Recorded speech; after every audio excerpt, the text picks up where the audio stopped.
बिस्मिल्लाहिर्रहमानिर्रहीम अस्सलातु वस्सलामु अलैका या सय्यदी या रसूल अल्लाह व अला आलिका व अस्हाबिका या सय्यदी या हबीब अल्लाह। एक शख्स सफ़र में जाने लगा तो हज़रत हातिम असम रहमतुल्लाह ताला अलैह की खिदमत में हाज़िर होकर अर्ज़ करने लगा कि हज़रत मुझे कुछ नसीहतें फ़रमाएँ। आपने फ़रमाया, सुनो, अगर तू यार चाहता है तो खुदा ताला तेरा यार काफ़ी है, और हमराही चाहता है तो किरामन कातिबीन तेरे लिए काफ़ी हैं, और अगर इबरत चाहता है तो दुनिया इबरत के लिए काफ़ी है, और अगर मोनिसो गमखार चाहता है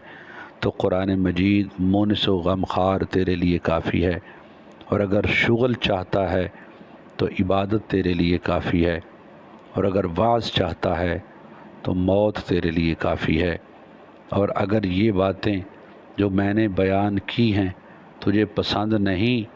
तो फिर दोज़ख तेरे लिए काफ़ी है। बिस्मिल्लाहिर्रहमानिर्रहीम अस्सलातु वस्सलामु अलैका या सय्यदी या रसूल अल्लाह व अला आलिका व अस्हाबिका या सय्यदी या हबीब अल्लाह। एक शख्स सफ़र में जाने लगा तो हज़रत हातिम असम रहमतुल्लाह ताला अलैह की खिदमत में हाज़िर होकर अर्ज़ करने लगा कि हज़रत मुझे कुछ नसीहतें फ़रमाएँ। आपने फ़रमाया, सुनो, अगर तू यार चाहता है तो खुदा ताला तेरा यार काफ़ी है, और हमराही चाहता है तो किरामन कातिबीन तेरे लिए काफ़ी हैं, और अगर इबरत चाहता है